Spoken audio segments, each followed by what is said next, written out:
Oke. Iya. Nah, aku juga ingin memperkenalkan mungkin dari beberapa teman-teman yang masuk belum begitu kenal dengan lingkar. Nah, ini dia. Izinkan saya untuk memperkenalkan lingkar baca. Apa sih lingkar baca itu?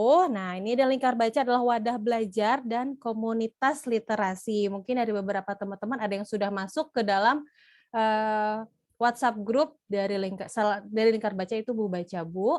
Nanti kita akan masuk ke dalam. Aku nggak perlu berlama-lama kayaknya di depan sini. Nah, ini dia. Wadah belajar dan berbagi informasi literasi untuk menumbuhkan semangat dan budaya literasi. Nah, Lingkar Baca itu punya beberapa program, salah satunya adalah kelas Lingkar Baca yang saat ini sedang kita adakan, lalu juga ada program Bu Baca Bu, klub buku ibu-ibu. Nah, ini yang sudah aku infokan tadi, beberapa dari teman-teman sudah ada yang masuk ke dalam grup tersebut, dan Rabu review buku. Ini biasanya kita adakan selama dalam 1 bulan itu 1 kali di hari Rabu. Kemudian ada siapa aja sih di Lingkar Baca? Nah, di Lingkar Baca ini ada Kak Jogi sebagai foundernya juga.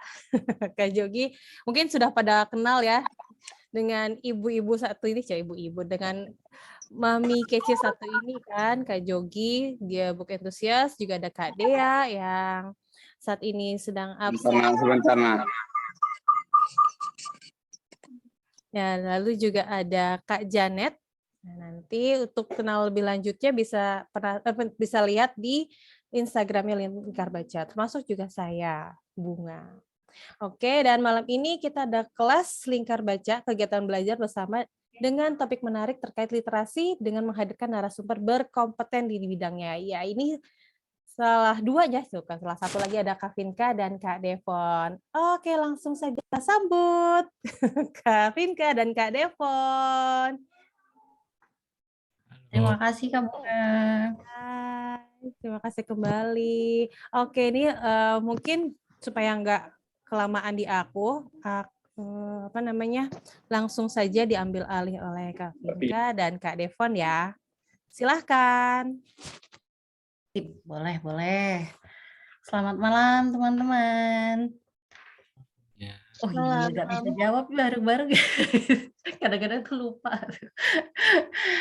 Selamat malam, terima kasih banget Kak Bunga dari Lingkar Baca. Terima kasih teman-teman yang sudah meluangkan waktu hadir. Udah sampai angka 50 lebih kan ini tadi ya. Thank you, terima kasih banget. Saya Vinka dan Devon. Ini sekalian aku langsung share screen aja ya Devon ya, kalau kita mau kenalannya. Bentar. Silakan Devon ambil alih, aku share screen dulu. Oke. Halo semuanya. Thank you banget semuanya, ada 59 orang di sini udah datang. Nggak nyangka juga antusiasnya ternyata gede juga ya ini ya untuk belajar second brain gitu. Mencatat bacaan ala second brain gitu. Sesuai judul yaitu mengelola pengetahuan yang kita miliki. Nah, sebelum kita masuk ke diskusi kita, mungkin kita perkenalan diri dulu ya Kak. Yap, sip. Nah, yang pertama kita introduction ya. Jadi untuk Devon biar asik aku aja yang memperkenalkan gitu. Sambil ngetes apakah aku benar-benar kenal Devon. Jadi saya perkenalkan teman-teman yang di layar teman-teman sekarang adalah foto dari Devon Wiranata. Sehari-harinya bekerja sebagai videographer dan juga kreatif, menurutku bukan hanya terbatas pada videographer aja, tapi menjadi kreatif di beberapa, nggak cuma satu gitu. Jadi di banyak, kalau teman-teman cuma mungkin lihat hasil jadinya ada di sosmed gitu, ada di growth space misalnya, teman-teman bisa lihat hasil-hasil videonya Devon gitu. Tapi ternyata nggak cuma satu, ada juga di eating kalau nggak salah, terus dan yang sekarang gitu ya, yang bersama-sama dengan saya itu membuat namanya Lagi Ngulik newsletter. Lagi Nguliknya akan diterangkan nanti. Tapi sekarang gantian Devon yang memperkenalkan saya. Semuanya kayak ibarat pertandingan tinju ya, kan kita si fighternya nggak mengenalkan diri sendiri kan, diperkenalkan sama gitu. Jadi gitu. Jadi saya mau memperkenalkan ini adalah Kak Vinka Maharani gitu. Eh, Kalau di sini dilihat co-creator bersama saya juga di Lagi Ngulik. Terus ada sesuatu yang menarik di bawahnya itu podcaster juga VIP Talks. Nah, kalau ini teman-teman yang senang dengan bahasan-bahasan relationship gitu atau seputar parenting karena Kak Vinka juga seorang ibu gitu. Ini juga sering bahas-bahas mengenai hal tersebut di VIP Talks. Langsung aja ke Spotify cari VIP Talks kalau mau dengerin, itu seru-seru banget. Dan Kak Vinka juga kita ketemu di komunitas dan juga suka berbagi ilmu gitu, makanya akhirnya kita berdua memutuskan untuk membuat Lagi Ngulik ini gitu. Ya belajar banyak juga dari Kak Vinka. Silakan Kak selanjutnya.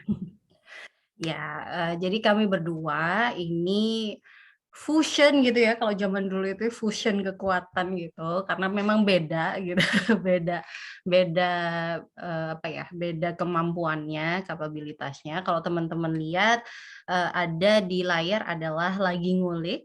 Bisa dikunjungi di lagingulik.substack.com. Apa sih Lagi Ngulik? Kenapa namanya Lagi Ngulik gitu ya? Itu adalah cerita proses belajar Devon, Vinka, dan juga teman-teman. Jadi tidak hanya terbatas pada kami berdua. Apa yang kami sedang sukai, apa yang sedang kami ulik gitu. Jadi memang apa yang betul-betul kami ulik sekarang yang suka itu apa itu dibagikan kepada teman-teman setiap 2 minggu sekali. Jadi ini bi-weekly di setiap Jumat gitu ya, Jumat kedua dan Jumat keempat tiap bulannya langsung masuk ke email teman-teman. Kalau mau silakan subscribe gitu. Jadi kalau sudah subscribe nanti pasti otomatis kami akan share selalu ketika ada hal-hal yang menarik, ketika ada event, ketika ada bahasan yang seru, kami akan bagikan di situ. Oke, itu sudah cukup perkenalannya. Kami langsung masuk dan pengen disclaimer dulu. Sebelum memulai materi malam ini, kami pengen kasih disclaimer dulu. Apa yang kami bagikan itu bukan kurikulum dari Building a Second Brain. Building a Second Brain itu sudah merupakan suatu online course yang dibuat oleh Tiago Forte dan sudah trademark ya. Jadi itu sudah, kalau Building a Second Brain itu memang sudah trademark dari dia, jadi kita nggak boleh misalnya dari kurikulumnya situ terus dibagikan, itu tidak boleh, itu melanggar hak cipta. Tetapi prinsip-prinsipnya itu bisa diakses siapa saja, termasuk yang artikel kami bagikan sebelumnya. Kalau teman-teman tahu yang artikel kedua itu kan memang langsung dari Tiago Forte-nya langsung gitu, dan itu boleh disebarkan. Kemudian yang kami jelaskan di sini adalah personal knowledge management yang kami jelaskan itu secara umum. Jadi kalau teman-teman baca juga di artikel yang pertama yang aku tuliskan, itu kami menyebutkan ada Andi Matusyak, kami sebutkan Niklas Luhmann, karena memang itu ya karya orang-orang tersebut. Kami tidak mau mendaku bahwa itu adalah karya kami, itu bukan. Jadi kami tidak ingin mendaku karya tanpa memberi kredit atau sitasi. Dan disclaimer yang terakhir yang dibagikan di sini adalah pencatatan secara digital, karena dari pertanyaan yang masuk masih ada yang bertanya misalnya apakah harus dicatat di buku atau kayak semacam itu. Memang kalau yang ini kami bahas malam ini adalah secara digital, bukan analog ya teman-teman. Kalaupun misalnya teman-teman, aduh aku tuh nggak seneng ribet kalau ini, coba ikuti kelas ini dengan hanya seperti sebatas pengetahuan aja gitu. Mungkin teman-teman bisa lebih jago nantinya dengan cara yang analog, tapi ternyata pakai prinsip yang ini juga bisa ternyata. Oh itu nggak apa-apa, nanti bisa dibagikan ke Lagi Ngulik kalau bisa. Yang ini dibagikan ke kami lagi, boleh banget kayak gitu. Jadi untuk malam ini itu dulu ya disclaimer-nya. Biar sama-sama. Oh sebelum ini mau tanya dulu nggak Fon kita sama teman-teman? Kami juga cukup penasaran nih. Sebenarnya tujuan teman-teman mengikuti sesi ini itu nggak ada di form ya. Terus tujuannya pengen tahu apa sih gitu, atau pengen bilang ini, aku tuh udah catat bacaanku tapi kenapa gitu misalnya. Kok nggak efektif ya? Kenapa kalau nyatet gini kok begini ya gitu. Jadi kita bisa tahu sebenarnya teman-teman sampai di mana sih gitu. Boleh di chat dulu atau kalau mau raise hand, mau Ada yang ngomong, mau cerita gitu boleh. mungkin ada kegelisahannya selama ini, misalnya Mm-mm. nyatetnya gimana.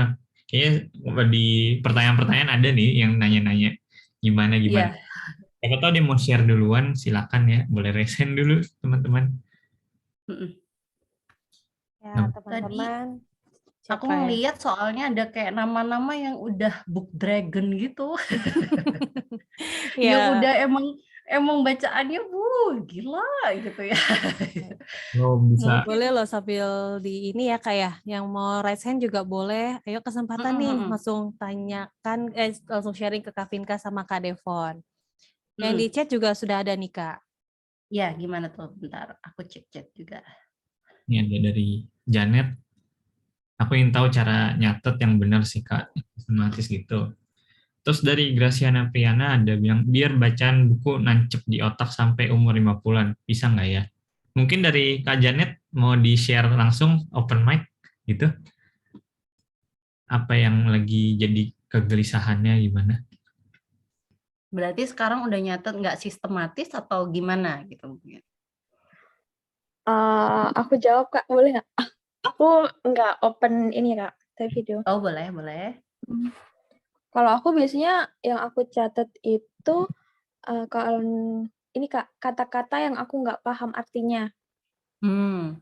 Terus cuman garis besarnya aja, kayak gitu doang Kak. Makanya aku bingung sih nyatet yang bener tuh gimana. Soalnya kalau yang kemarin dibahas atau ditawarkan dari kelas ini kan gimana caranya kita bisa mengingat ya bacaan kita kayak gitu. Sedangkan aku cuman kalau satu buku selesai ya udah berapa bulan kemudian aku cuman bisa ngertinya garis besarnya aja kayak gitu. Oke. Gitu sih Kak. Paham. Berarti udah mulai mencatat ya tapi ya. Iya benar tuh. Oke, ini ada lagi nih yang wah chat lumayan banyak nih. Ada yang mau Iya. langsung open mic aja nggak nih? Kan lumayan banyak. Salah satu boleh, misalnya siapa nih? Tadi Kak Janet udah sharing, thank you banget. Wiyah nih, raise hand nih. Oke, silakan. Wiyah boleh? Silakan open mic. Kalau open cam juga boleh. Halo, selamat malam. Ya, Selamat malam, ya. Hai, Kak Pinka, Kak Devon. Gimana tuh ya? Maaf ya, aku nggak bisa on cam, Kak. Gak apa-apa? Ya, nah kalau aku pribadi itu suka catat itu kayak misalnya nih buku bacaan aku itu ada kata-kata yang menarik, entah itu kutipan ataupun yang lainnya gitu loh. Yang itu tuh menarik gitu loh buat aku pelajari lagi, itu yang pertama. Terus yang kedua itu soal intisarinya tuh apa gitu. Tapi ternyata itu masih belum bisa membantu daya ingat aku gitu loh. Terus juga aku dapat saran dari teman-teman ini aja dibantu sama diberi penebalan hurufnya pakai pena yang warna-warni gitulah gitu kan. Yang Highlight gitu ya, Wiyah iya, ya? meng-highlight gitu kan. Terus udah aku coba tuh Kak, tapi ternyata juga belum terlalu signifikan membantu daya ingat aku gitu. Masih ada beberapa apa ya, poin yang masih sering terlupakan gitu. Terutama itu kayak istilah-istilah yang sulit sih untuk diingat gitu. Oke. Tuh. Sip. Thank you ya. Sama-sama Kalau Kak. kalau dari dari Kak Janet tadi sama Wiyah, kalau Kak Janet kata-kata sulit ya, dan intisari sama nih kayak Wiyah juga udah di highlight gitu, tapi kok kayaknya tetap nggak inget ya gitu kan pertanyaannya.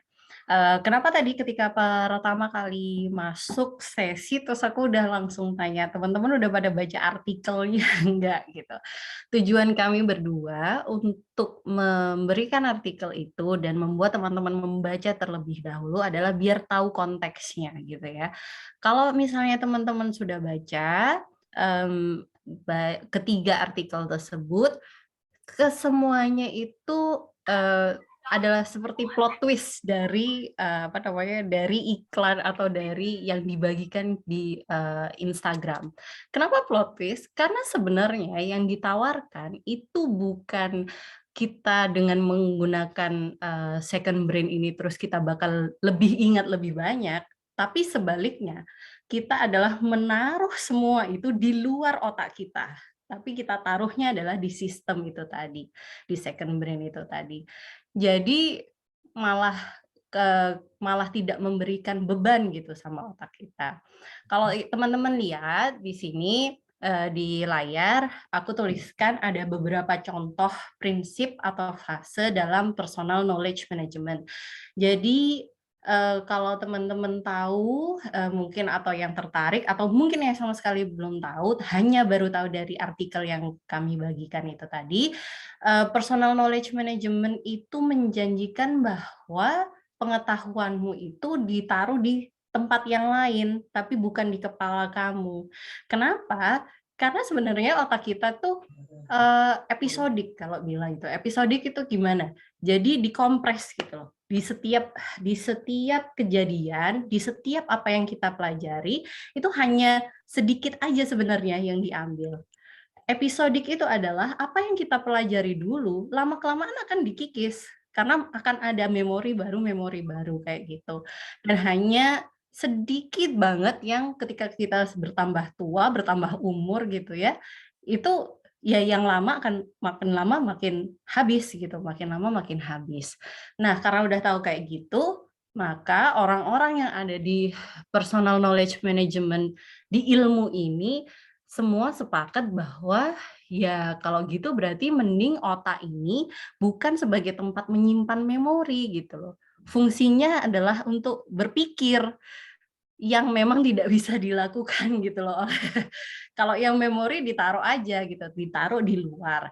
Tapi pertanyaannya adalah bagaimana cara membuat sistem yang sustainable, yang reliable gitu. Jadi yang kita bisa percaya lah ini nggak bakal hilang gitu. Ini akan aman seperti itu.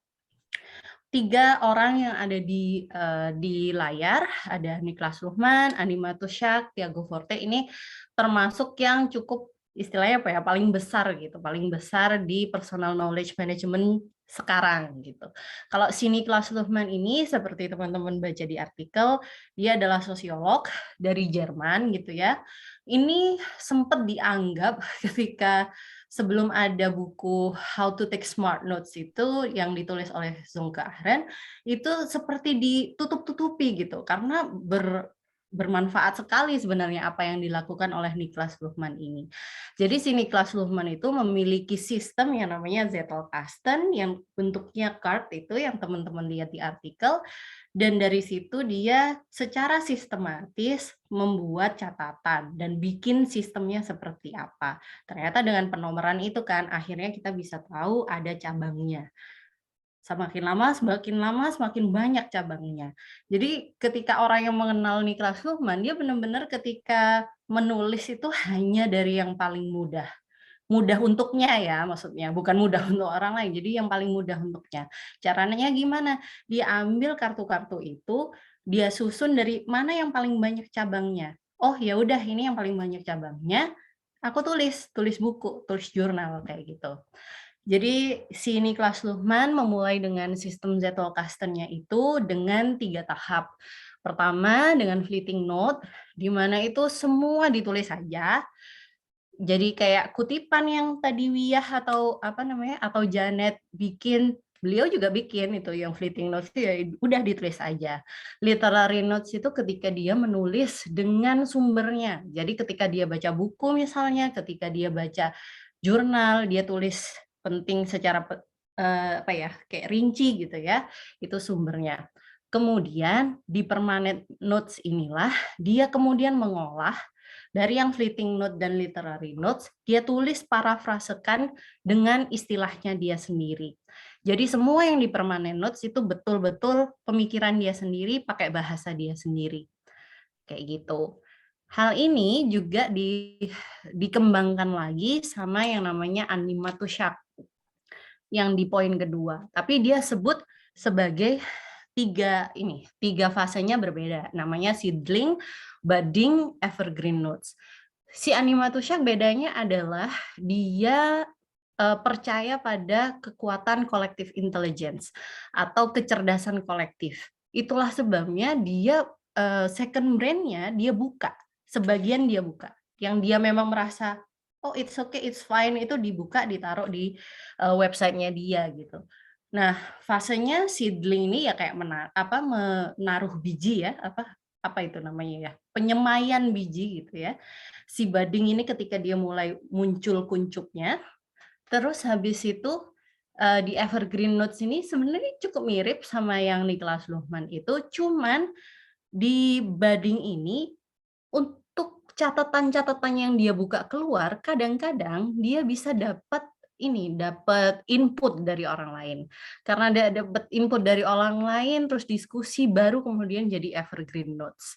Berbeda sama yang Luhmann, kan benar-benar tertutup hanya dia sendiri, animatusyak dibuka, kayak gitu. Ada sisi yang dibuka kepada umum. Sedangkan yang terakhir, namanya sudah kita sebut, dan mungkin teman-teman juga ada baca dari artikel, si Tiago Forte, jadi 3 tahap ini.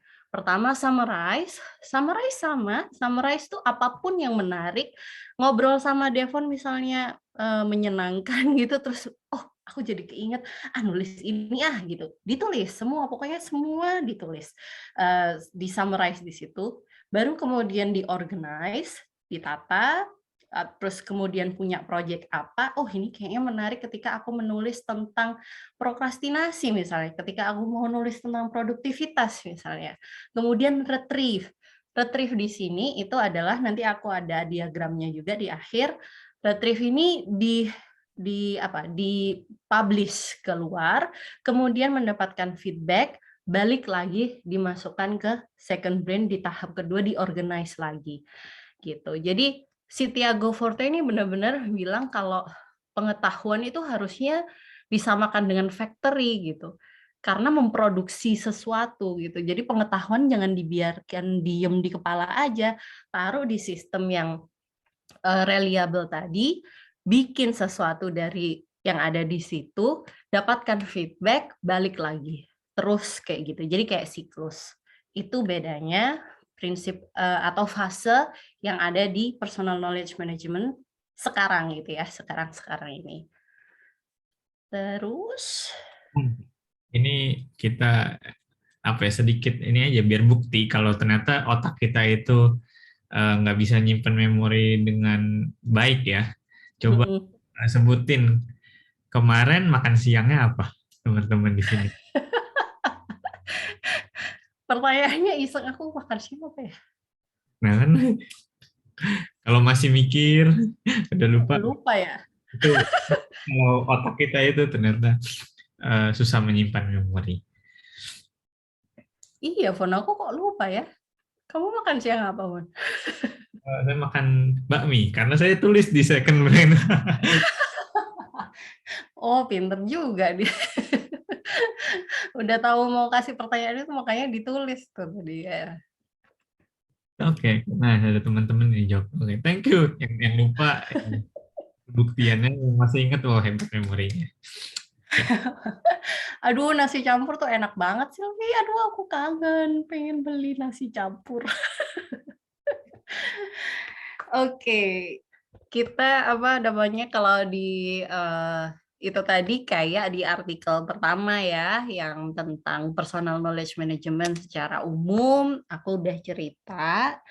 Terus sekarang kita masuk di 10 principles. Ini kita ambil yang dari Tiago Forte itu sendiri. Dia bilang sebenarnya tools-nya itu bisa berganti apapun, macem-macem. Udah zaman sekarang tuh canggih-canggih lah pokoknya ya, namanya tools tuh seru-seru gitu. Tapi principles itu tak lekang oleh waktu gitu. Jadi principles itu bisa bertahan sampai kapanpun. Teman-teman mungkin sudah karena sudah baca dulu gitu ya, juga lebih paham. Aku cuman menambahkan dan mungkin kita bisa kasih contoh aplikasi. Yang pertama nih, the capture habit. Memahami bahwa ide atau pengetahuan itu perlu disimpan dalam sistem yang reliable, yang bisa reliable apa sih bahasa Indonesia yang baik dan benar, Fon? Yang bisa diandalkan gitu ya, yang bisa diandalkan gitu, andalan banget gitu. Dulu aku tuh ketika capture habit nih sempet skeptis dan juga sinis gitu, karena kalau teman-teman tahu Ali Abdal gitu mungkin di produktivitas gitu ya di YouTube itu sempet kayak, hah, Ali Abdal tuh sampai bawa ini small whiteboard gitu, whiteboard kecil di samping ininya tempat showernya, hanya untuk sebagai capture habit, karena dia takut ketika dia showering terus dapat ide dia nggak ada sesuatu untuk nulis gitu. Itu aku sinis banget. Teman-teman ada nggak pengalaman bahwa iseng-iseng capture sesuatu gitu, tapi terus ternyata itu jadi sesuatu yang berharga gitu di kemudian hari? Coba kalau ada di chat, boleh dituliskan di chat. Karena ternyata setelah memang benar-benar aku melakukan ini, itu juga sering terjadi ide-ide yang kayak nggak umum itu biasanya munculnya di saat yang tidak tepat. Oh, wah. Tuh Kak Janet bilang kalau ke kamar mandi pasti bawa alat tulis sama kertas. Keren banget Kak Janet, ini udah punya the capture habit nih. Ada lagi nggak ya kayak Misalnya kita nggak sengaja foto apa ternyata nomor telepon gitu kan ya, yang ternyata Oh ya, bisa. nomor teleponnya kepake gitu. Ada nih. Mm-mm. Nih dari Ini tuh, kantong idea dump. Wah, keren banget nih namanya. Udah kayak kantong ajaib. Aku pikirnya Doraemon. Lia bawa HP, tulis di notes. so di Ardi, ya, momen-momen yang krusial suka ada ide datang. Grace, berarti capture habit itu pentingnya take notes kalau tiba-tiba muncul ide pas lagi mandi, gosok gigi, atau buang air ya. Gini, ketika ditanyain gitu ya si Tiago Forte, sebenarnya kenapa sih capture habit itu penting gitu. Jadi sebenarnya capture habit ini mengambil dari konsep GTD, kalau teman-teman tahu di ranah produktivitas, Getting Things Done dari David Allen, itu ada yang disebut inbox gitu. Jadi kalau ada apapun taruh inbox gitu. Tapi setelahnya nanti misalnya sudah dijadwalkan dalam satu hari, inbox itulah yang harus kamu lihat dulu pertama kali. Kayak gitu. Sebenarnya ini konsepnya dari GTD, terus sama si Tiago Forte itu bilang kenapa capture habit itu penting. Karena ketika kita, ini ada hubungannya juga nanti sama poin yang ketiga, start with abundance, karena seringkali kita tuh sudah punya sesuatu, kita udah punya ide, kita udah punya gagasan, tapi kemudian karena tidak mau meluangkan waktu untuk capturing it, kita terlalu percaya diri bahwa, oh kayaknya sini pasti inget lah, besok aku pasti tahu, besok pasti aku inget. Tapi ternyata kadang kehidupan ini kan kadang-kadang melemparkan kita pada situasi yang nggak bisa ditebak gitu. Nah, kalau kayak gini itu adalah capture habit, ini adalah balik lagi ke prinsip yang awal bahwa otak tuh buat thinking aja. Ketika dia udah kasih ide, ya udah taruhlah itu di tempat yang aman. Nggak usah terlalu overestimating diri sendiri juga. Karena ini akan membantu. Lanjut ke yang prinsip kedua, make things easier for your future. Mencicil gitu, atau mengurangi beban di masa depan dengan lebih rapi, lebih jelas, di masa sekarang gitu. Jadi sebenarnya yang kita lakukan saat ini misalnya dengan kalau punya ide itu tadi ya, kalau menemui sesuatu atau membaca buku kemudian ada quotes yang wah kok menggugah sekali quotes ini, kok menginspirasi sekali, terus kita meluangkan mungkin sebenarnya mencatat itu kan hanya 15-30 detik kalau cuman copy paste quote dari atau bahkan kalau di Kindle tinggal highlight aja gitu kan. Tapi mindset-nya adalah kita akan membuat diri kita di masa depan itu lebih mudah gitu. Jadi kita nyicilnya dari sekarang gitu. Itu tujuannya. Mengurangi beban di masa depan dengan di sekarang itu eh, lebih rapilah gitu ya, lebih taruhlah di sistem aja gitu, nggak usah overestimate itu tadi. Hubungannya lagi sama yang poin ketiga, start with abundance. Tidak mulai dengan blank file lagi. Jadi ini persis kayak yang dibilang sama Niklas Luhmann juga. Dia selalu mulai dengan apa yang ada di Zettelkastennya atau di second brain-nya dia itu dari apa yang sudah paling banyak gitu. Misalnya selama setahun terakhir ternyata dia sering sekali eh, ngomongin tentang society gitu, tentang masyarakat. Dia disebut bahwa oh masyarakat itu berpengaruh terhadap apa tumbuh kembangnya atau apa itu tergantung sama apa. Terus dari ekonomi masyarakat itu seperti apa. Nah, dia benar-benar mulainya itu tidak kalau misalnya aku mau nulis jurnal bukan dari oh aku mau nulis jurnal gitu bukan. Tapi apa yang ada di catatanku yang sudah banyak gitu tadi itu dilihat dulu oh ternyata aku udah punya catatan tentang A B C mereka berhubungan dengan X Y Z. Jadi ini aja yang mau aku tulis. Nah, baru kemudian jadi udah mulai dengan abundance dimulai dengan apa yang sudah dimiliki. Ini kalau teori tuh ada effectuation kalau nggak salah. Jadi kalau orang mau masak itu bukan lihat resep dulu gitu terus baru menentukan shopping list, tapi sebaliknya buka lemarimu dulu, buka kulkas kamu dulu, terus dilihat oh ternyata ada apa ya? Oh ternyata ada teri, ada telur, ada nasi sisa tinggal dikit. Oke aku bikin nasi goreng teri aja. Nah itu, jadi mindset-nya dibalik. Memulai sesuatu itu dari apa yang sudah kita miliki. Gitu. Ini di sini ada yang namanya Fadilah, nggak coba-coba. Aku bikin catatan karena dia bertanya gitu ya di di form adakah waktu dan kondisi terbaik dalam membaca dan mencatatnya agar mudah mengingat bacaan tersebut. Waktu dan kondisi terbaik adalah ketika kamu mau mencatatnya, gitu kalau menurutku. Jadi ketika kamu udah committed untuk, oh ya kalau ini aku nemu yang bagus, ketika aku baca, aku catat, gitu, ya itu waktu terbaik kalau menurut aku ya. Aku nggak tahu di sini ada nggak Fadilah ya? Ini sih nggak hadir ya, Kak. Oh nggak hadir, oke deh, nggak apa-apa. Semoga ngelihat rekamannya ya nanti ya. Oh, ada. Oh ada, oh nih Fadilah Maloni berarti namanya. Iya Fadila, jadi menurutku waktu dan kondisi terbaik itu adalah waktu ketika kamu sudah committed gitu, ketika udah oke, udah berkomitmen, aku mau catat nih gitu. Gimana Fadila? Mau ngomong? Kah? Enggak jadi. Kurang lebih gitu. Oke. Oke, cukup. Thank you. Next, Devon. Nah, berikutnya karena kita udah nyatet gitu ya. Dan biasanya kalau udah mulai nyatet ini kan kayak pengennya catatannya sebanyak-banyaknya kayak tadi si Niklas Luhmann gitu ya, pengen jadi bikin kalau nggak salah kan Niklas Luhmann itu udah selama hidupnya terbitin 60 bukuan ya. Betul. Beratus-ratus jurnal.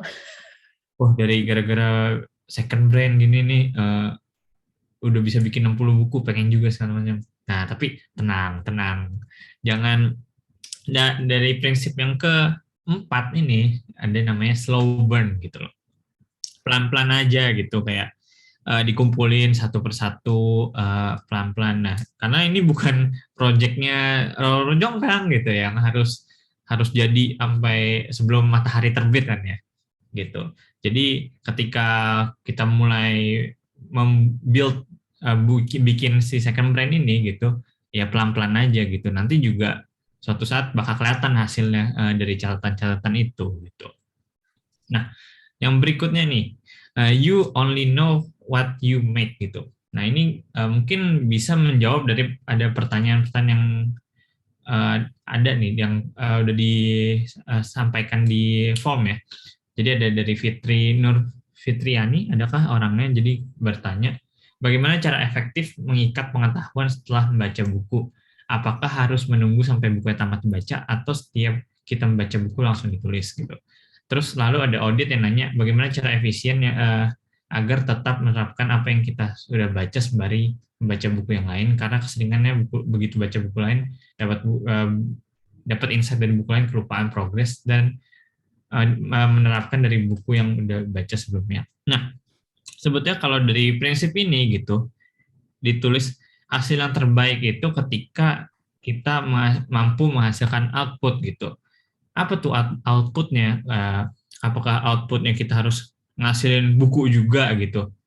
Ternyata output ini nggak harus sewow gitu.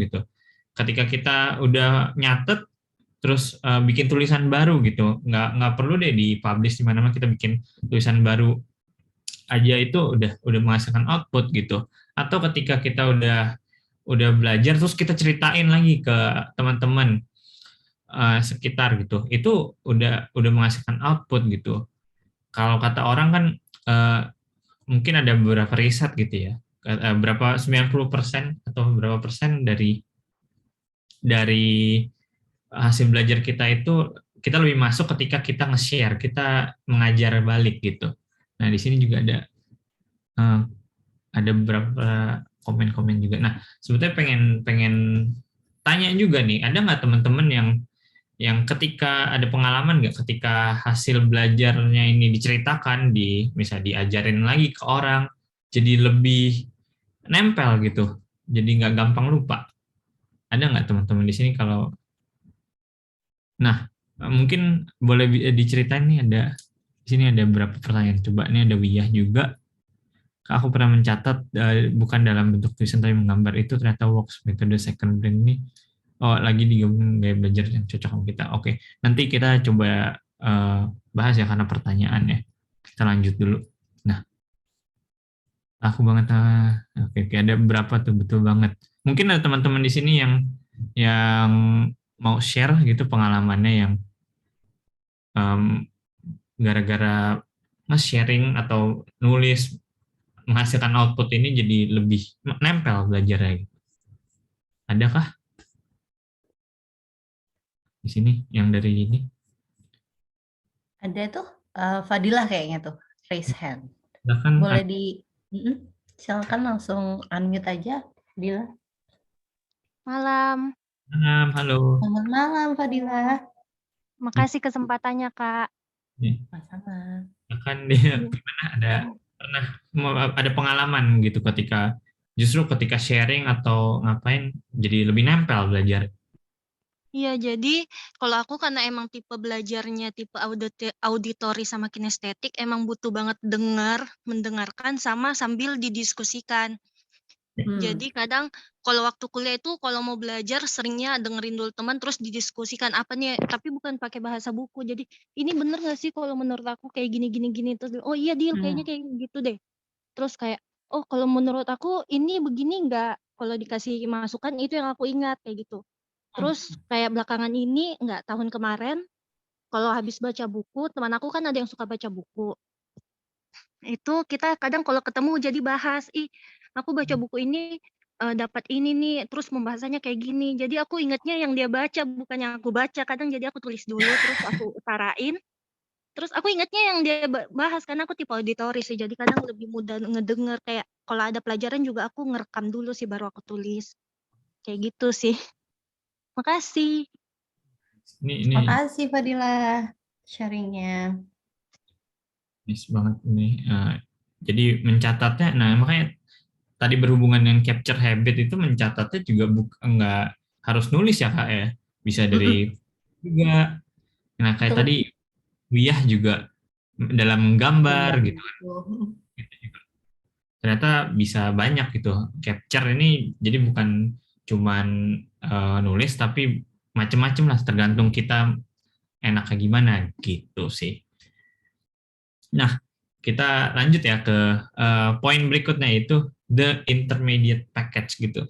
Nah, kalau di sini maksudnya adalah kita apa ya? Kita ini kan hasil dari olah pikir kita sendiri gitu. Jadi kita kayak ngebuat satu bahan, kita punya bahan baku lah gitu.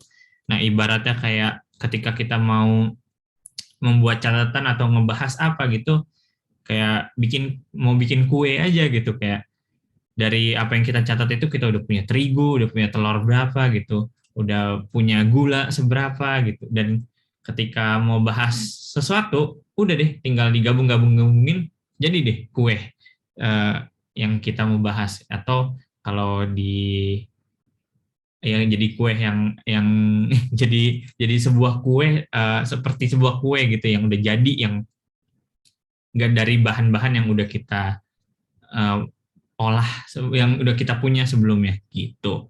Itu dari intermediate package gitu.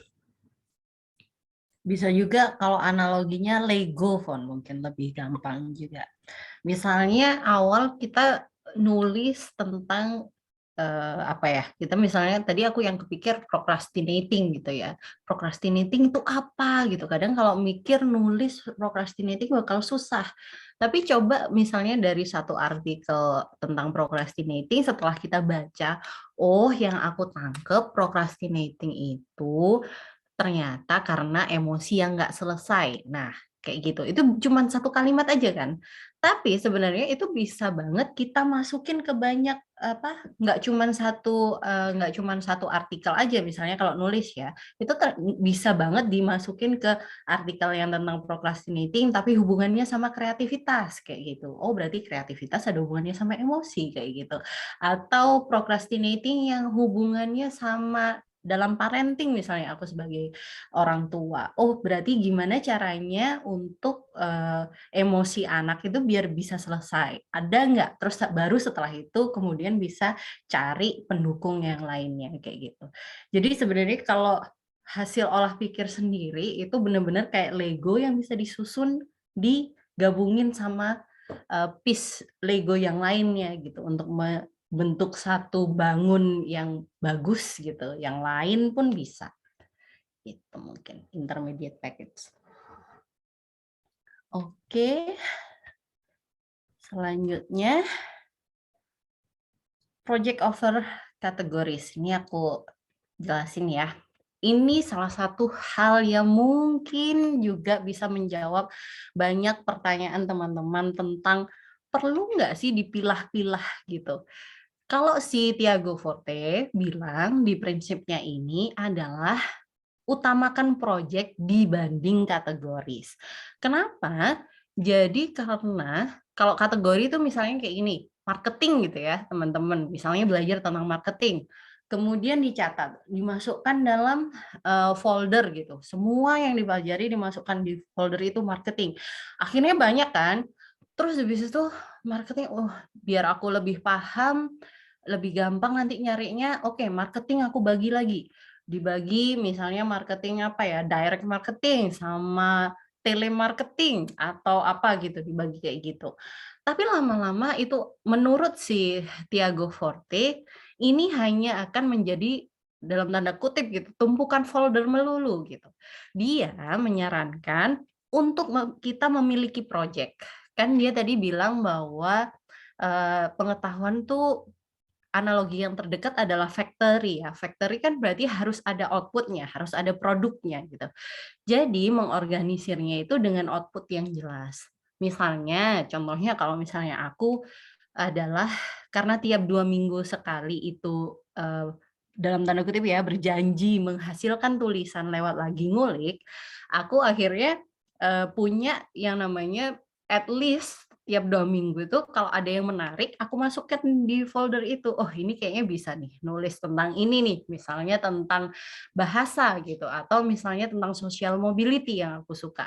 Jadi aku masukkan situ. Oh, ini baca sedikit masukkan situ, baca sedikit masukkan situ. Akhirnya di Jumat kedua atau keempat itu output-nya sudah jelas, ada tulisan yang di situ. Kenapa project over categories menurut si Tiago Forte ini penting? Karena project dengan mengkategorisasinya dia dalam project itu ada checklist gitu bahwa oh ada perasaan bahwa ini udah selesai at least sampai segini. Karena orang kalau cuma nyatet doang itu akan susah juga untuk ininya, akan susah untuk trackingnya. Tapi ketika sudah misalnya itu tadi jelas, aku nulis tentang social mobility nih di sini, kemudian aku arsipkan. Udah, aku arsipkan setelah selesai. Kemudian ketika next time aku pengen bikin yang ada hubungannya itu, ya udah aku tinggal lihat yang sudah jadi, outputnya yang udah jadi gitu. Oh, sudah ada citasinya, udah ada footnote-nya, udah ada semua di situ kalau aku mau cari. Tapi itu menurut si Tiago Forte akan lebih efektif dibandingkan karena itu sesuai dengan pola pikir kita yang ada di otak gitu, dibandingkan hanya dengan menaruhnya dalam kategori-kategori saja. Ini berhubungan juga sama yang tadi, we only know what we make gitu. Kita hanya tahu apa yang kita udah bikin. Ketika kita udah membahasakan dengan bahasa kita sendiri, ketika kita sudah memproduksinya, udah jadi output, itu kita jadi lebih paham dan akan lebih mudah tracking hal yang kita paham dibanding hal yang kita nggak paham. Gitu. Terus ini yang ke berapa tadi? 8 berarti harusnya ini ya. Borrowed creativity. Ini mirip kayak kalau aku bilang kayak Austin Kleon kayaknya ya. Still like an artist. Jadi jangan kreativitas itu bukan hal-hal yang ide baru atau original, malah nggak kayak gitu. Jadi lihatlah kalau si Tiago Forte bilang, malah belajarlah dari orang-orang yang memang sudah ahli hal apa yang mereka lakukan gitu. Kamu nggak perlu benar-benar original gitu. Setiap kamu ketemu orang lain, kamu akan punya pengaruh atau hal-hal yang kamu catat jadi semakin macam-macam kayak gitu. Dan kamu bisa mix and match itu dan nggak perlu takut melakukannya. Itu borrowed creativity. Dan ini berhubungan juga sama selanjutnya idea recycling gitu ya. Ide itu berbeda dengan materi kayak misalnya biji plastik. Kalau biji plastik semakin didaur ulang, semakin lama semakin degrade, semakin jelek kualitasnya. Tapi berbeda dengan ide. Jika gagasan itu semakin didaur ulang, semakin diproses terus-menerus, itu malah semakin berkembang. Jadi yang ada gagasan itu semakin refine gitu ya kalau bahasanya itu semakin bagus. Ini ada hubungannya juga ketika kalau misalnya tadi ngomongin output udah jadi tulisan, dapat feedback, terus akhirnya kita oh iya ya ternyata orang tuh bisa punya perspektif seperti ini terhadap tulisanku. Oh ini boleh deh aku tulis lagi gitu, aku tulis lagi. Bisa di-deliver lagi, di-publish lagi, kemudian dapat feedback lagi, lama semakin bagus. Itu idea recycling. Terus habis itu yang terakhir dan yang paling penting kayaknya Devon. Silakan Devon. Ya, dan terakhir adalah keep your ideas moving gitu ya. Kadang mungkin kita pengennya yang tunggu dulu deh catatnya yang tunggu perfect semuanya selesai tapi lebih baik kita jangan nunggu sampai perfect karena kan juga kita bingung juga ya kalau mau nungguin sampai kapan kan kita juga nggak tahu. Jadi karena sebetulnya prinsip yang terakhir ini ada fokusnya untuk menjaga ide, project dan goals terus bergerak dan mencapai tujuan gitu. Nah, kalau ngomongin ini ada kata tujuan di sini gitu ya. Coba mungkin kita flashback sedikit gini. Jadi ada pertanyaan sih gitu. Goals teman-teman di sini gitu. Nah, karena masih di awal tahun gitu ya. Pertanyaannya adalah apa pencapaian terbesar teman-teman di 2021 tahun lalu? Ada nggak yang mau sharing? di chat boleh, mau raise hand boleh. Dan kayaknya ini ketika di sharing ini juga menurut saya sih bisa ini ya, bisa memotivasi teman-teman yang lain juga sih sebetulnya. Boleh coba teman-teman drop. Apa tuh pencapaian terbesar? Wih, lulus S2, Kak. Sita mau Keren-keren ya. Kak Sita boleh kalau mau sharing nih. Oke, halo Kak Vinka dan Devon. Kalau pencapaianku ya itu tadi sih lulus S2, tapi ya di balik itu pasti adalah yang nggak berhasil juga. Tapi dengan hal itu tuh kayak aku walaupun nggak harus kuliah di tahun itu juga, tapi itu salah satu apa ya highlight sih buat aku karena memang rencanaku di tahun 2021 tuh aku lulus S2. Jadi dari awal tahun aku udah set, kayak kamu harus lulus S2, kamu harus lulus S2 gitu. Itu sih. nice. Ada lagi yang mau share kesehatan mental lebih baik. Nah, itu juga bagus nih dari siapa ya? Kak Fadi. Fadilah tadi. Fadilah ya, Kak Fadilah. Ada lagi kah yang mau share di chat juga nggak apa-apa. Kesehatan mental itu sekarang lagi aware. Oh, Surya got my dream role or job gitu. Wah, congrats. Lagi yang mau sharing, ini sharing 2021 berhasil masak gudeg. Bagus. Susah loh gudeg tuh. Aku mau dibikinin. Nice. Ada lagi kalau ada lagi nih. Akhirnya 2001 berani buat sharing melalui konten IG. Nice. Bisa bikin video reels. Padahal altonnya foto aja nggak proporsional. Wah, nice. Yang penting udah berani post dulu. Kumpul bareng suami dan anak nggak ide. LDM. LDM. Oh, long distance Marriage. Oh, nice. Oke, ini ada beberapa banyak pencapaian terbesar teman-teman. Nah, sekarang saya mau share pencapaian terbesar saya tahun 2021 adalah bisa naik sepeda. Bisa naik sepeda gitu. Saya di 2021 umur 24 tahun dan umur 24 tahun baru bisa naik sepeda.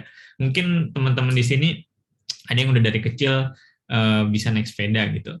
Tapi ternyata saya nggak seperti yang lainnya dan nggak seperti teman-teman saya lah pada umumnya. Dulu pada naik sepeda, ternyata saya nggak naik sepeda gitu. Dan ini dibantu oleh second brain ini. Jadi saya bisa nge-tracking gitu loh, nge-tracking progres saya. Ini adalah contoh dari catatan saya gitu. Pertama kali bisa goes itu tanggal 26 Juni 2021. Dan ini jadi bisa diceritain lagi kan gitu. Jadi ini dalam waktu beberapa hari dan bisa dilihat nggak sehari langsung bisa bawa ke jalan gitu loh, bawa ke jalan raya. Dan mulainya dari step by step gitu, progres kita gitu di track. Pertama mulai nggak turun dulu, takut banget buat naik ke atas pedal gitu. Akhirnya perlahan nggak turun, bisa di hari berikutnya nggak turun, terus besoknya bisa belok, terus sebelumnya ada orang lewat aja udah grogi gitu, udah takut gitu loh. Dan mulai nggak distract, dan karena tinggal di kompleks udah bisa puterin 1 kompleks, terus besoknya puterin 2, 5, 7, terus bisa puter balik segala macam. Dan akhirnya di bulan Juli bulan Juli tanggal 11 Juli itu udah berapa hari tuh, dari 26 Juni baru bisa bawa ke jalan. Dan ini juga terbantu karena nulis tracknya di second brain ini juga, ini di Roam Research ya, apps-nya gitu, programnya gitu. Dan karena ini ya makanya jadi kita bisa track gitu, kita udah sampai mana. Ketika ngelihat ini pun juga, oh ternyata kita bisa ya ngelakuinnya loh. ternyata tadinya nggak bisa sekarang udah bisa, itu suatu kemajuan ya. Bahkan kayak tadinya cuma bisa goes sekali doang terus nggak turun kaki sama sekali gitu ketika goes, itu progress tracking loh. Udah yang di tracking itu oke juga ya gitu. Jadi ini cukup membantu gitu loh untuk saya ketika belajar naik sepeda. Dan setelah belajar naik sepeda itu kayak efeknya besar sekali gitu. Confidence naik gitu. Dulu ya naik sepeda nggak bisa itu ya ada malunya, ada kok merasa kayak aduh umur segini kok nggak bisa naik sepeda gini gini gini gini, itu ada rasa walaupun kayaknya dari diri sendiri gitu ya. Dan setelah itu kayak mulai jadi berani buat naik parasailing lah, terus bisa naik ATV lah, terus jadi belajar nyetir juga sekarang. Terus apalagi ya, jadi berani nyoba-nyoba hal baru sekarang, terus kayak ikut Muay Thai segala macem, dan sekarang juga masih di track gitu yang lain, kayak nyetir gitu, dia bisa bawa gimana segala macem. Dan itu salah satu yang cerita apa ya, gara-gara menerapkan prinsip ini sih jadi bisa melakukan sesuatu dan efeknya besar gitu sih. Itu cerita saya tentang pencapaian terbesar di umur 24 di tahun 2021 itu.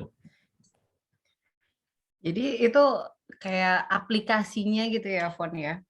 Bahwa yang terpenting itu ya sebenarnya mungkin teman-teman bayangannya kayak second brain tuh kayak yang gimana gitu, yang kayak canggih banget disentuh bisa kayak gimana gitu.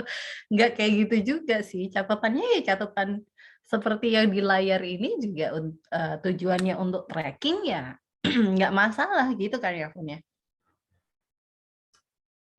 Nice. Wah, ada yang juga cerita nih belajar motor. Nice, nice. Mungkin dengan tracking jadi bisa lebih terbantu sih. Coba mungkin setelah ini bisa nyoba. Nice, ntar di share ya. Bisa di share ke orang lain juga kayak gini. Gitu. Oke. Thank you Devon. Bayangannya biar nggak terlalu itu juga kayak apa, kalau bahasa Jawa tuh ndaki-ndaki terlalu tinggi gitu, kayak second brain tuh kayak gimana sih, sebenarnya nggak juga. Sebenarnya tetap ya dicatat, tracking tuh juga salah satu bentuknya. Yang penting adalah untuk gimana caranya tujuannya tercapai gitu tadi. Di poin yang terakhir di principles-nya yaitu keep your ideas moving. Memang yang penting gimana caranya biar tercapai, bentuknya gimana nggak masalah. Terus kita sampai di poin choosing the tools gitu. Who are you actually gitu. Kalau teman-teman sudah baca di artikel yang terakhir, itu artikel dari Nest Labs tentang note taking app gitu. Tentang note taking app yang karena banyak banget macamnya gitu. Terus sama si Nest Labs kayak diklasifikasikan jadi 3 ini. Ada yang arsitek, ada librarian, ada the gardener gitu. Kalau yang arsitek itu kayak bener-bener disebutkan contohnya tuh yang cocok tuh Notion gitu. Karena apa? Karena benar-benar bisa bentuk kayak gimana sih pengennya gitu. Benar-benar pengen, oh aku pengen nanti catatanku harus ada folder ini di sini, hubungannya ke sini kayak gitu. Itu contohnya si The Architect. Sedangkan librarian dia lebih suka untuk kumpulin aja dulu gitu. Udah ngumpulin aja dulu. Kumpulin, diklasifikasi, dimasukkan kayak dalam folder, betul-betul kayak pustakawan gitu ya. Sedangkan kalau The Gardener itu yang bisa dibilang paling laid back gitu. Ya udah coba pengetahuanku dikumpulin, terus habis itu kalau ada digabung-gabungin. Oh ini ternyata hubungannya sama ini. Oh ini ditarik garis ternyata hubungannya sama ini. Itu biasanya kalau The Gardener yang dicontohkan adalah pakai room research bisa.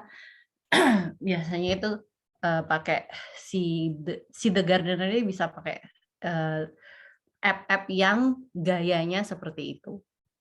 Jadi ada bi-directional link, jadi bisa kalau kamu klik link di sini, dia ketahuan, oh ini ada hubungannya sama link yang A, B, C, seperti itu. Nah, ini aku kasih contoh, ini juga dapat dari Neslabs. Contohnya Stack. Kalau misalnya personal knowledge management, kalau sudah punya sistemnya kayak gimana gitu. Misalnya tuh si Gardner ngumpulinnya di Instapaper sama Readwise, terus habis itu dikurasi di Roam Research, kemudian di-share pengetahuannya via Ghost. Ghost itu berarti website kan ya, lewat website. Itu ada juga yang arsitek pakai Notion seperti yang aku udah sebutkan tadi, kemudian di-share lewat blog di WordPress. Atau yang librarian contohnya, kutipan-kutipannya dikumpulin di Goodreads gitu ya, dipublish juga, kemudian dikurasi pengetahuannya di Evernote, disimpan semua di Evernote, terus share knowledge-nya.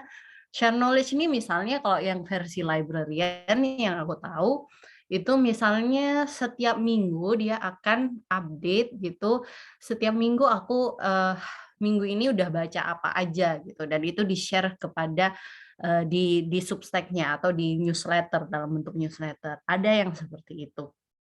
Ini nggak baku. Jadi ini tuh bukan apa ya, bentuk yang paten, oh berarti kalau arsitek aku harus pakai yang Notion, aku harus pakai ini. Enggak kayak gitu. Tapi ini contoh aja gitu. Biasanya kecenderungannya orang-orang seperti apa. Kayak gitu. Setelah baca, teman-teman, aku juga jadi pengen tanya, ketika baca artikel ini, kalian ada kecondongan nggak gitu? Misalnya, oh iya tuh, aku tuh ngerasa aku tuh arsitek banget, suka banget pakai Notion, aku suka banget bikin sistemnya, Vin. Atau aku kayaknya model yang librarian deh, sukanya cuman ngumpulin aja gitu, cuman masih belum share gitu misalnya. Boleh dong teman-teman setelah baca artikel itu merasa ada di mana? Benar-benar aku baca chatnya. Oke. Ada dari Sita, terjebak di antara arsitek dan Gardner. Kaulan, Terjebak. librarian, tapi Moody inputnya. Surya librarian. Waduh, cepet banget, ntar naik lagi. Aku sama kayak Kak Dwi, oh berarti librarian, arsitek, librarian, oh anak Notion, berarti kayaknya arsitek ya kalau Notion ya. Terus condong ke arsitek, suka otak-atik sistem Notion. Kayaknya kebanyakan librarian ya kalau dari chatting. Banyak yang ini juga bilang bahwa kalau bloggingnya masih mager gitu, kayak Grace bilang, bloggingnya masih mager-mager, jangan ditiru. Nah, itu yang membedakan adalah kalau di personal knowledge management ini, seperti yang aku udah ulang di awal juga, bahwa semua sepakat bahwa pengetahuannya itu nggak dibiarin mandek aja, nggak disimpan aja. Tapi kenapa meskipun 3 tipe ini yang ada di layar ya, mau yang arsitek, dan librarian, kenapa selalu ada share-nya di terakhir? Karena semua percaya gitu, kayak apa ya, basic idea-nya adalah memang knowledge itu harus dibagi gitu. Itu yang aku suka juga. Kenapa aku suka sekali sama bahasan dari personal knowledge management adalah karena memang sudah disepakati kalau nggak dibagi itu nggak bakal berkembang sebaik ketika kamu membagikan. Mau bentuknya apa aja itu terserah, mau ditulis, mau bikin vlog, mau bikin video di YouTube gitu ya, review, atau kayak tadi di apa namanya, di Lingkar Baca tiap hari Rabu gitu, review buku, itu juga output sebenarnya, kan nggak mungkin kan. Aku percaya deh, pasti masih ada sedikit aja gitu ya, bikin notes kecil-kecil gitu. Iya nggak sih Kak Bunga? Biasanya kalau misalnya mau review buku pun pasti akan masih tetap nyatet apa gitu. Iya nggak Kak Bunga? Betul banget.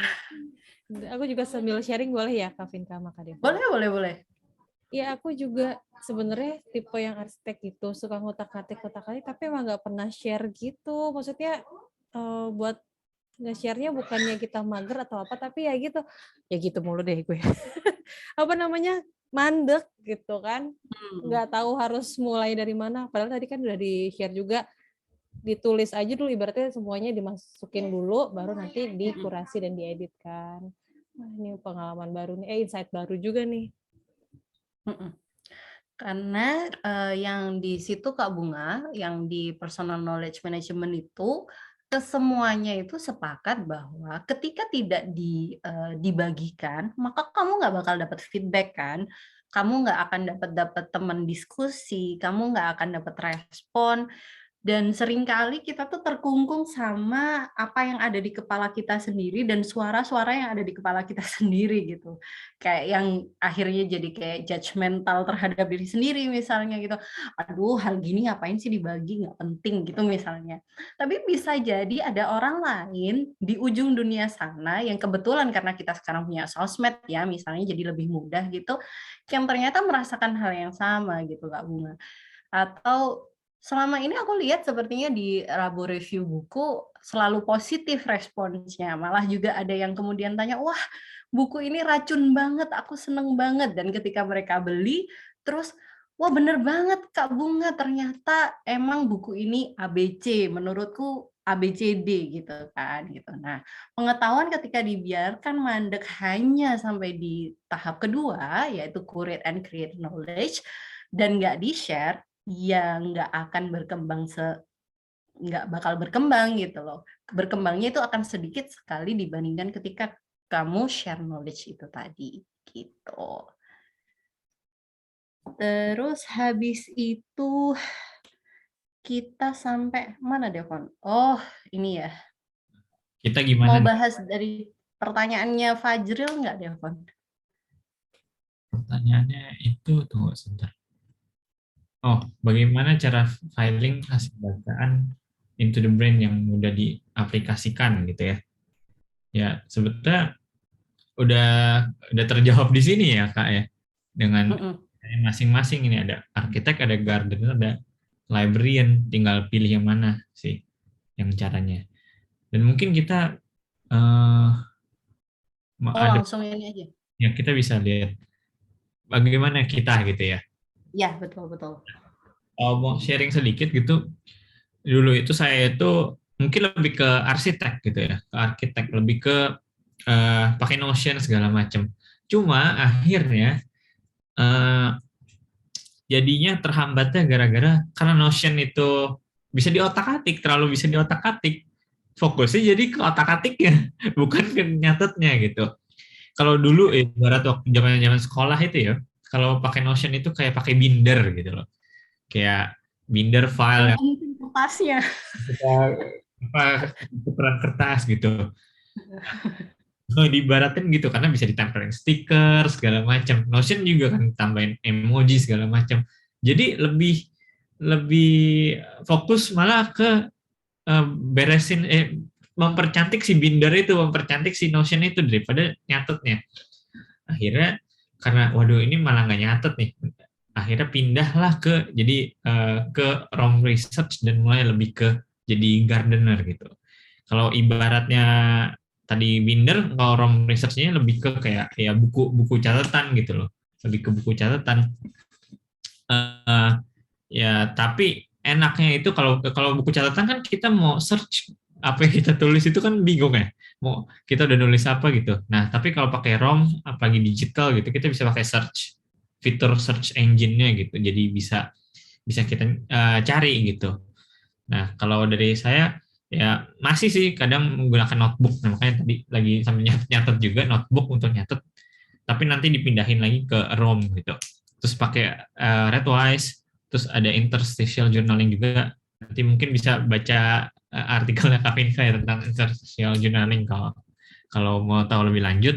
Terus organize di ROM, terus kadang juga ada di Google Docs, dan ada Asana juga buat lebih ke kerjaan sih, kalau dua itu. Tapi mostly untuk personal itu lebih ke ROM. Dan sementara retrieve tentu saja Substack lagi ngulik, terus di Instagram bentuknya grafis atau video gitu, terus di Medium juga pernah, di Twitter juga kalau mau yang lebih yang berapa sekarang 280 kata yang simple-simple, atau kadang saya suka review popcorn gitu di Twitter, itu di Twitter gitu. Lalu dari situ bisa dikembalikan lagi ke prompt karena kan factory kan tadi modelnya gitu. Nah, kalau Kak Vinka gimana, Kak? Nah, ini aku agak-agak mirip sih, cuman bedanya sekarang aku di Obsidian. Dulu aku di Roam juga, di Roam Research gitu. Kemudian setelah ngulik-ngulik Obsidian, kok kayaknya bisa memenuhi segala fungsi yang ada di Roam gitu ya. Jadi aku berpindah karena murah juga, free. Itu alasannya. Kalau Roam Research subscribe ya teman-teman gitu. Terus biar lebih gampang aku ini aja, aku bikin diagram juga. Nah, ini nih mungkin yang benar-benar fokus di mencatat bacaan ya.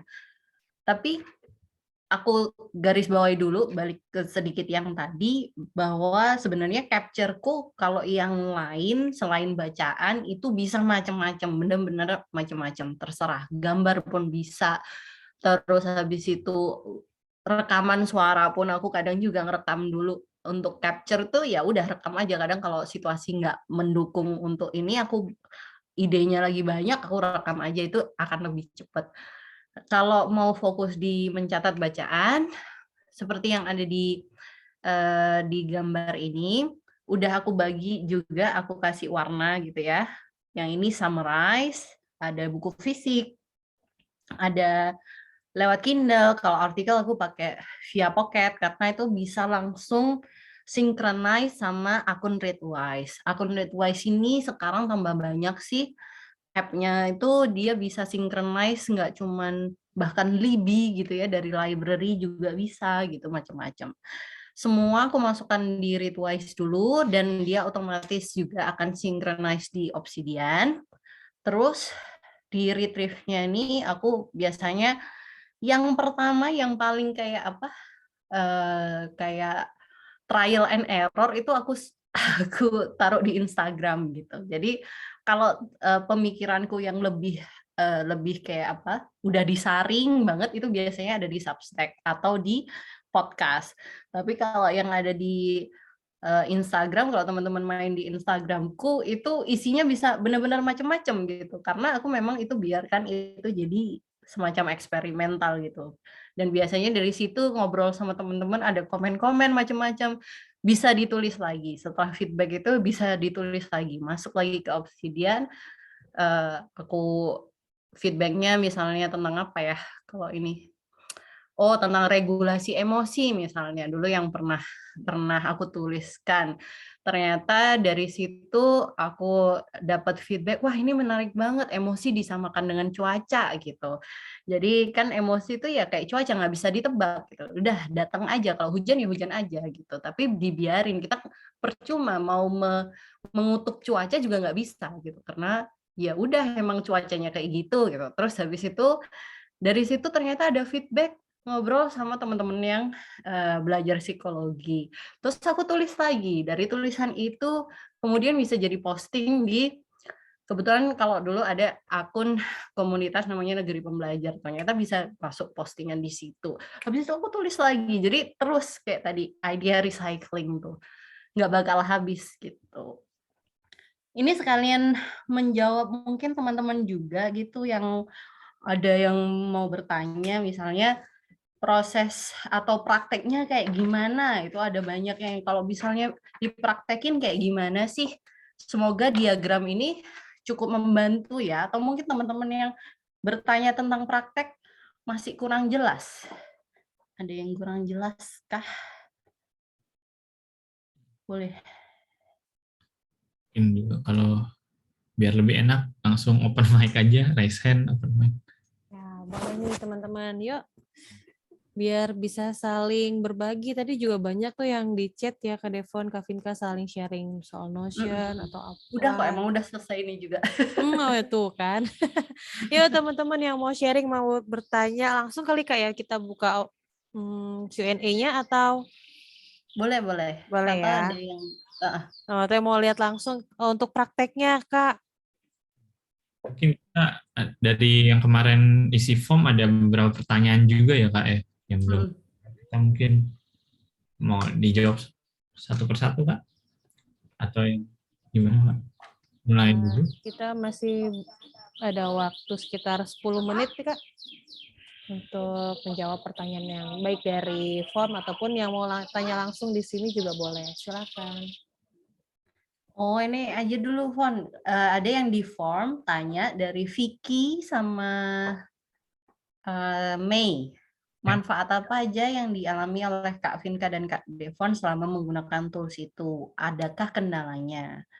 Terus habis itu kalau dari Mei itu gimana caranya biar tetap konsisten untuk mengelola karena masih struggle gitu. Biar nggak di awal-awal aja, tapi terus habis itu gimana caranya enjoy tanpa overwhelm. Nah, dua itu mungkin bisa mewakili teman-teman juga. Kalau saya yang manfaat apa yang udah dialami, ya kayak tadi naik sepeda itu mungkin udah bisa mewakili ya jawabannya pertama. Jadi emang bisa naikin confidence juga gitu jadinya. Terus kendalanya tadi juga disampaikan pas bahas Notion tadi, kendalanya gara-gara lebih banyak menghias gitu. Sekarang udahlah nulis-nulis aja. Nah, kalau dari pertanyaannya Mei, mungkin untuk awal-awal udahlah nggak usah terlalu banyak ini itu dulu, nggak usah mau mau dibuat seperti apa. Yang penting kita nyatet dulu, biasain dulu sih nyatetnya dulu sih, daripada ngulik-ngulik di fiturnya lah gimana segala macam. Nanti perlahan-lahan baru oh ternyata bisa ini ya, bisa ini. Kalau saya sih gitu. Kalau Kak Vinka ada tambahan? Kalau aku kalau bisa di-schedule-in waktunya gitu. Jadi kayak waktu minimal dan waktu maksimal. Jadi kadang ketika sudah happy, seneng banget, kadang-kadang kayak bisa 2 jam gitu. Tapi aku tahu bahwa biasanya setelah hari ini ngulik 2 jam di di second brain gitu ya, next day biasanya nggak pengen ngapa-ngapain gitu. Jadi aku berusaha memberikan kayak batas bawah sama batas atas. Mending kalau mau ini second brain ya udah 30 menit aja, udah. Ketika udah lebih dari 30 menit udah tutup, udah ngapain yang lain gitu ya, lihat YouTube atau apa, atau main sama anak atau apa. Pokoknya nggak lebih dari itu. Itu yang bisa malah membuatku bisa konsisten, bisa terus-terusan. Karena balik lagi ke prinsipnya tadi adalah ini tuh slow burn gitu. Aku berusaha meresapi gitu bahwa aku nggak perlu istilahnya apa ya, borongan gitu ya, kerja borongan. Itu yang menurutku bisa membuatku konsisten. Adakah Ada pertanyaan-pertanyaan lain? Kalau di sini sambil nunggu kita bacain pertanyaan yang lain ya Pak, yang udah di. boleh. Ada pertanyaan dari Irjayanti, mungkin ada nggak namanya di sini? Apakah perlu membaca keseluruhan buku untuk memahami buku yang kita sedang baca? Ini kaitannya sama ini ya, membaca buku dan menulis ya. Tadi sih kalau dari Kak Vinka ada yang mau dijawab dulu nggak nih? Kalau aku menurutku enggak juga gitu. Membaca seluruh buku itu kadang-kadang buku tuh seperti bus stop aja gitu. Kadang kita perlu bolak-balik ke situ, kadang enggak juga. Kadang kita melewati jalan gitu ya, harus melewati bus stop tersebut, kadang sambil lalu aja. Tapi kadang kita memang harus berhenti di situ kalau tujuannya memang ke situ. Jadi maksudku adalah ya kalau ada second brain ini kadang-kadang memang buku tuh kan kita kayak ada pressure ya, kita harus menyelesaikan dari awal sampai akhir. Tapi kadang-kadang juga butuhnya apa itu boleh juga baca sesuai dengan kebutuhan aja, itu juga nggak masalah. Jadi bukan benar salah gitu sih menurutku. Ya kayak kita gimana Ben? Ya kayak baca artikel-artikel aja di internet. Terus juga yang misalnya kita belum ngerti nih apa yang kita baca sekarang, ya udah nggak apa-apa. Nanti kita bisa kembali lagi kok gitu. Bukunya nggak bakal berubah juga kan gitu kan.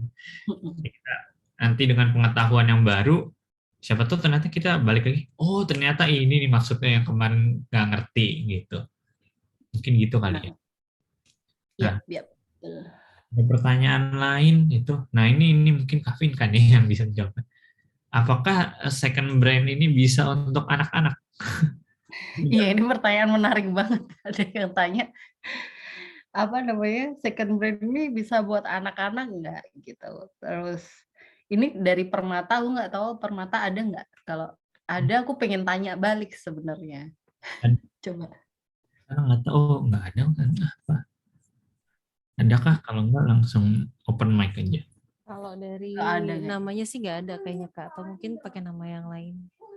Kak Hmm. Permata, kalau ada langsung raise hand aja ya, terus langsung ngomong. Oke, Mungkin silakan lanjut lagi Kak. jawab dulu Kak.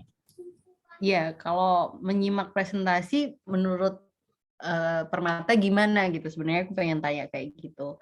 Tapi secara umum sih mungkin kalau detail teknisnya gini nggak perlu ya anak-anak, tapi anak-anak itu bisa diaplikasikan beberapa prinsipnya. Misalnya you only know what you make gitu. Jadi anak kan ketika diajak, misalnya suka, kayak anakku kemarin tuh suka banget sama bubur sumsum gitu. Ketika dia diajak untuk bikin bubur sumsum, dia tuh seneng banget, dia bisa menceritakan ke neneknya gitu loh, "Oh, aku bikin ini, aku bikin biji salaknya, aku apa, bikin apa sih, lingkarannya itu loh maksudnya, itu aku bisa kayak gitu. Ternyata itu bisa floating Ibu," gitu. Dia bisa ketika dia udah mateng itu dia float. Nah, kayak gitu. Jadi dia hanya tahu apa yang kita hanya tahu apa yang kita bikin. Kalau misalnya dia diajak praktek, bisa jadi itu kan prinsip dari second brand itu, dan dia bisa lebih tahu gitu. Jadi dia punya pengetahuan itu tadi. Jadi menurutku gitu, beberapa prinsipnya bisa, tapi kalau secara teknis dan terus habis itu harus pakai apa namanya, digital Notion kayak apa gitu, kayaknya belum perlu juga sih. Kalau Gitu. pada dasarnya kan ya mencatat kan sebetulnya ini. Dan ya semua orang harusnya bisa ya, gitu. Lanjut, ada pertanyaan berikutnya. Apakah berbeda membuat second brand untuk buku fiksi dan non-fiksi? Mungkin tadi ya, sesuai dengan prinsip yang project over kategoris kali ya Kak ya. Jadi apakah dibedain fiksi dan non-fiksi? Mungkin kita balik ke ini sih, project over kategoris gitu. Jadi nggak dibagi berdasarkan kategorinya gitu. Kalau di sini kan buku fiksi atau non fiksi gitu. Nah, gimana? Oke. Kak Inkan tambahin? Enggak sih, kayaknya udah bisa. Jadi itu betul-betul tergantung. Itu ada hubungannya juga dengan apa. Alhamdulillah. Dirapin lagi nak. Maaf. Gak apa-apa. Jadi apa namanya, tergantung sama tujuannya juga gitu kan. Itu tadi Devon udah jelaskan tentang project cover kategoris gitu. Jadi kalau yang fiksi aku juga mencatat, tapi kalau fiksi kalau aku sendiri yang aku catat bukan sinopsis atau apa, itu nggak aku catat. Aku apa yang ada di situ, misalnya barusan baca buku Flatland, aku melihatnya sebagai bentuk kritik sosial. Nah, ternyata kritik sosial itu bisa kalau pakai analogi bla bla bla bla kayak gitu. Jadi benar-benar tergantung juga apa tujuannya yang pengen sedang dimiliki saat itu. Gitu. Oke. Nah, selanjutnya, ini ada 3 pertanyaan yang mirip gitu ya. Apa saja poin yang perlu kita catat dari buku yang kita baca gitu. Jadi bagian yang penting yang mana yang kita perlu catat gitu. Ini ada 3 orang, dari Cory Agustin, Karita, dan Lia Amalia. Ada nggak salah satunya mungkin di sini? Ada. Tadi aku lihat ada kayaknya. Jadi gimana Kak? Mungkin mau dijawab dulu. Boleh deh. Kalau apa namanya? Kalau aku lihat gitu ya, teman-teman bisa kembali lagi ke prinsip-prinsip tadi gitu. Apa sih yang perlu dicatat, itu bisa dijawab prinsip project over kategoris misalnya gitu. Atau bisa juga kriteria, aku kasih contoh kriteria aku ya. Biasanya aku ketika membaca, apa sih kriteriaku? Biasanya itu adalah apa yang membuatku excited, apa yang baru, yang aku nggak pernah tahu sebelumnya, dan apa yang sebaliknya dari apa yang ku percayai gitu. Misalnya aku percaya sesuatu, udah tahu ya dulu tuh diajarin ABC. Nah, ketika ada buku yang menyebutkan anti A atau minus A, nah itu biasanya aku catat, kayak gitu. Jadi bisa ditentukan sendiri sebenarnya kriteria apa yang misalnya pengen pengen di apa ya ditaruh di second brain-nya itu boleh. Oke, semoga terjawab ya teman-teman yang udah nanya ini gitu. Oke, mungkin satu lagi ya Kak, pertanyaan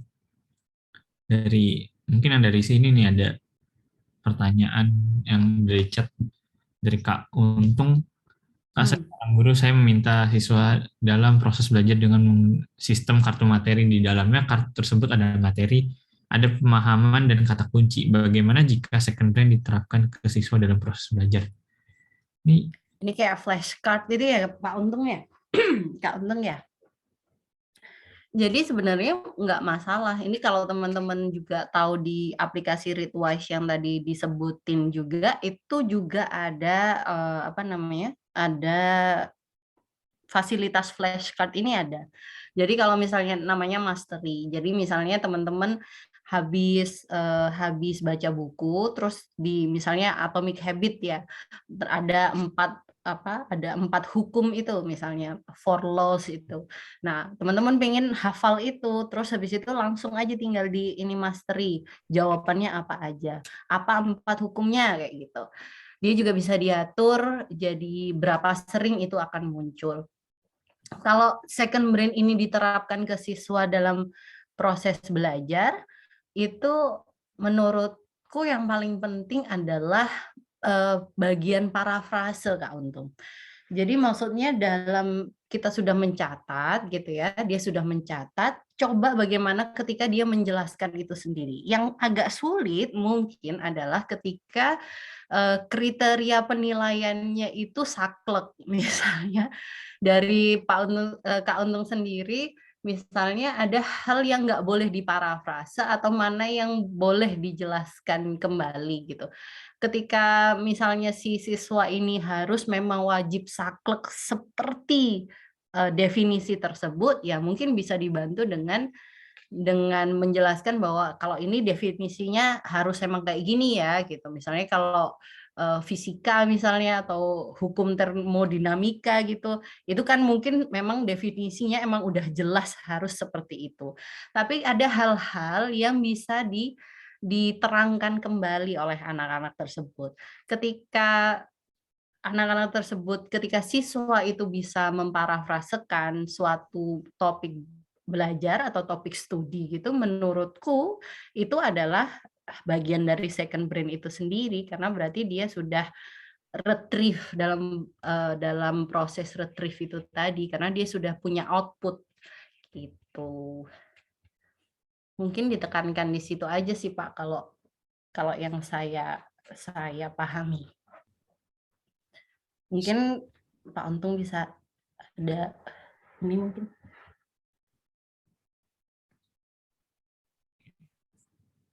Dari Pak Untung ada yang ingin disampaikan lagi atau ditanyakan lagi? Oke. Semoga sudah jelas ya.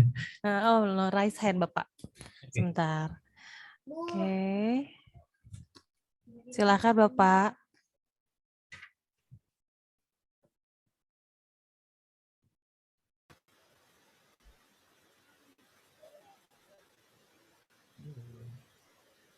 Belum kedengaran sepertinya. Kalau lagi ngomong, ini kita belum kedengaran. Atau mungkin via chat gitu.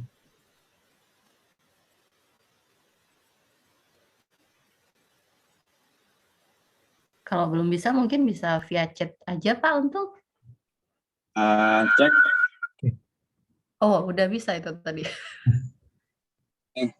Saya memang seorang guru pengajar seni budaya, di mana saya untuk semester ini saya menggunakan sistem belajar mandiri gitu. Ya dengan ini kartu materi. Untuk di materi sendiri itu saya memang anak-anak mencari materi berdasarkan apa yang ditemukan. Pengertiannya ya seperti dia mencari bebas, mencari di mana, di Google, di YouTube dan semacamnya gitu. Apa yang ditemukan itu ditaruh di materi, di kolom materi. Nah, di pemahaman ini mereka harus menuliskan atau menyampaikan kembali dengan bahasanya sendiri. Bagus banget, Pak. Terus untuk kolom kata kunci ini, yaitu mereka harus menentukan, artinya pendalaman ini kan, mendalami apa sih inti dari itu, dari materi, katakanlah pengertian seni. Mereka harus menentukan kata kuncinya. Memang tujuannya untuk cepat masuk atau cepat mengingat materi tersebut begitu. Nah, sebenarnya dari second plan ini ada ini juga ya, ada kaitannya dengan tersebut. Saya menarik untuk menerapkan dan menggunakan ini kepada siswa. Mungkin itu yang bisa saya sharingkan, atau kalau ada masukan monggo nanti saya tunggu dari Kak Vinka dan Mas Devon ini ya. Terima kasih.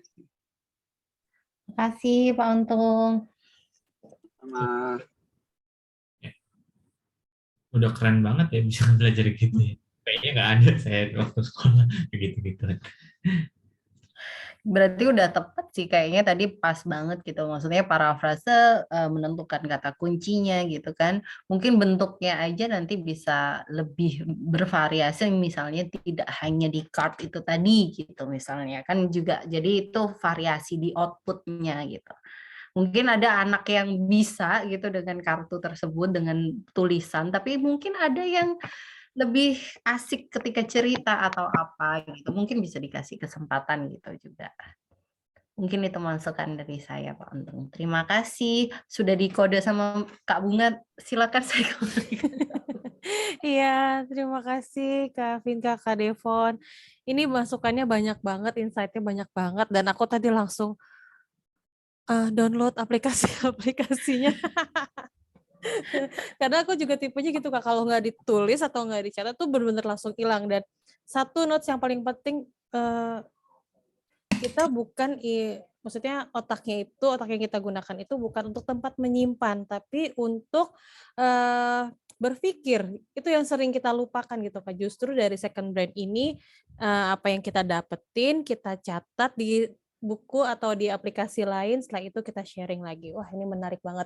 Tapi sayangnya waktunya sudah harus memisahkan kita.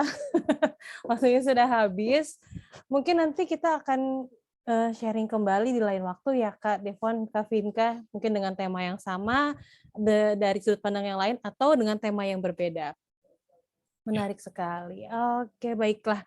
Sebelum kita mengakhiri kelas kita, aku mau info sedikit nih, ada pesan-pesan dari teman-teman. Jangan lupa untuk follow @lingkar.baca. Nanti kita akan memberikan info lagi, mungkin ada kelas-kelas lainnya, ataupun ada Rabu review buku, serta ada kita akan membuat satu kegiatan lagi nanti. Nah, pokoknya ditunggu aja, jangan lupa di follow Instagramnya dan juga follow Instagram Kak Vinka dan Kak Devon ya. Oke, sebelum kita mengakhiri kelasnya berpamitan, aku mau ngajak teman-teman untuk berfoto bersama dulu yuk.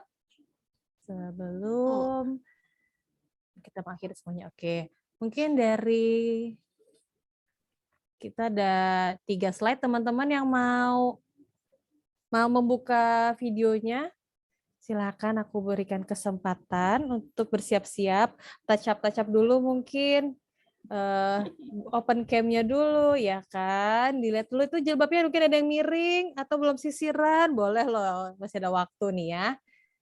Yo, masih ditunggu. Oke, kita ada 3 slide nih. Ya. Untuk teman-teman yang chat mungkin bisa ditahan dulu sebentar supaya tidak ter-screenshot nih chatnya. Oke, boleh ya. Aku akan mulai untuk screenshot. Jadi slide yang pertama, 3, 2, 1, senyum. Oke, aku akan masuk di slide kedua. 3, 2, 1. Di slide yang ketiga, 3, 2, 1. Mana? Belum, maaf. Satu lagi. Oke, baiklah. Ya, terima kasih teman-teman yang sudah bergabung malam hari ini, yang sudah belajar bersama dengan Kak Vinka dan Kak Devon. Terima kasih atas insight-nya. Nanti juga akan ada resume dari Kak Vinka dan Kak Devon H-2 dari hari ini. Nanti akan di-share. H+2. Kok H-? H+2 dari hari ini. Nanti akan di-share di grup ya, Kak ya? Yap, di grup atau bisa aku semua udah daftar emailnya kan, Oh biasanya iya, betul. via email langsung kirimkan juga. Sip. Baiklah, ditunggu Kak Vinka. Senang sekali bisa belajar bersama malam ini. Semoga kita bisa belajar bareng lagi di lain kesempatan, di lain waktu. Terima kasih teman-teman yang sudah menyempatkan waktunya, meluangkan waktunya untuk belajar bersama. Sampai bertemu di kelas Lingkar Baca selanjutnya dan kegiatan Lingkar Baca selanjutnya. Dadah! Assalamualaikum warahmatullahi wabarakatuh. Waalaikumsalam warahmatullahi wabarakatuh. Semuanya.